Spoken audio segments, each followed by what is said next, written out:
When we're kids, everything feels alive. The grass is greener, the sky is bluer, and the world holds something to discover.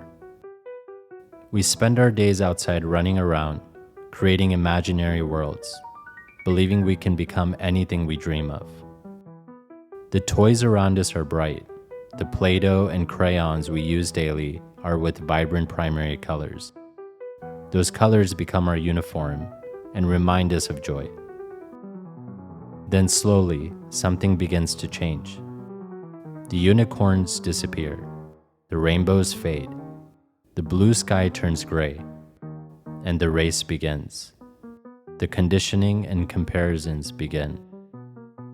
Before we even realize it, the child inside us is placed into a steel container. We see others walking towards it because it seems enticing. Being able to grow older, be able to drive, to be able to buy a drink, to afford nice things if we had our own money. So we follow the line thinking it only gets better from here. The shutter doors then roll down. It gets dark, as if everything around us turned gray and we become colorblind. We spend years in this contained box trying to achieve the when I grow up mission. We're taught what colors to see, what tones to hear, that there are only certain linear paths and only so many definitions of success. We convince ourselves that this is reality. There are new rules in this contained world, powered by the people who beat us there.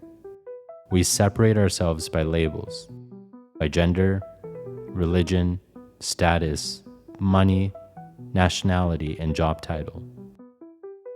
If we speak up, we're told to silence our voice. If we have creative ideas and dreams, they sound childish and unrealistic. The imagination becomes impractical. We forget that we even saw the world differently. The conditioning is real. By the end of high school, we're expected to decide the rest of our lives.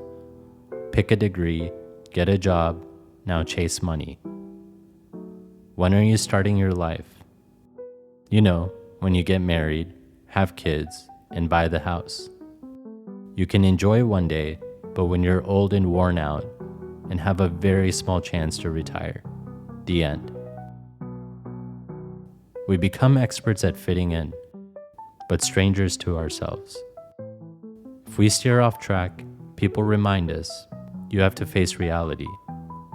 But what if the reality we've accepted is simply the inside world of this contained box? I reached a point where I couldn't breathe anymore. I needed to get out. I missed the life before these shutter doors. I missed my inner child. I made a decision. I was going to climb out. I stepped away from social channels that limited me by a grid, measuring my worth through a tiny heart icon.